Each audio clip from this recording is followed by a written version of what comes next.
Hello friends, welcome to my channel. একদিনের আন্তর্জাতিক cricket থেকে অবসরের সিদ্ধান্ত ঘোষণা করলেন মোহাম্মদ নবী।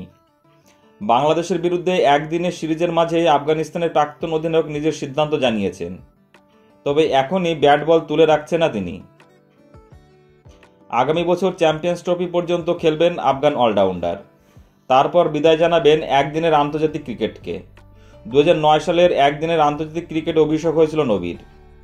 আফগানিস্তানের প্রথম টেস্ট ও আন্তর্জাতিক টি-20 দলের অন্যতম সদস্য ছিল নবী।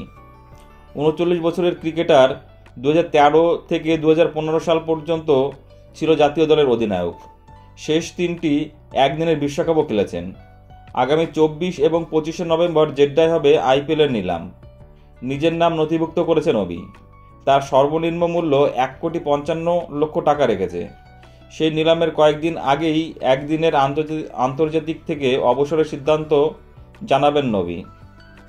অর্থাৎ আগামী আইপিএলের আগে তার আন্তর্জাতিক ক্রিকেটের ব্যস্ততা কমবে, ফলে আইপিএলের দলগুলি তাকে পেতে আগ্রহী হতে পারে। সাম্প্রতি এক সাক্ষাৎকারে একদিনের ক্রিকেট থেকে অবসরের পরিকল্পনার কথা জানিয়েছেন নবী। তিনি জানিয়েছেন, কয়েক মাস আগেই 50 ওভারে ক্রিকেট থেকে অবসর নেওয়ার কথা ভাবছিলেন, কিন্তু আগামী বছরে চ্যাম্পিয়ন্স ট্রফির কথা বিবেচনা করে আরও কয়েক মাস খেলতে চান। আফগানিস্তানের ক্রিকেট বোর্ডের কর্তাদের নিজের সিদ্ধান্তের কথা জানিয়েছে নবী। আন্তর্জাতিক ক্রিকেট থেকে নবী অবশ্য পুরোপুরি সরে যাচ্ছে না। আরও কিছুদিন টি-20 ক্রিকেট খেলতে চান আফগান অলরাউন্ডার।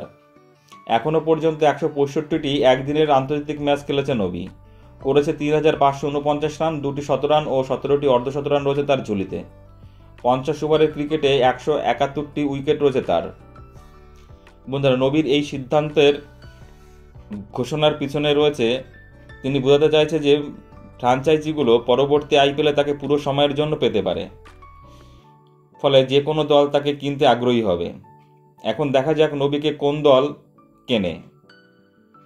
বন্ধুরা, ভিডিওটি ভালো লাগলে অবশ্যই লাইক, কমেন্টস এবং শেয়ার করে দিও এবং চ্যানেলটি সাবস্ক্রাইব করে দিও। সকলে ভালো থেকো, ধন্যবাদ।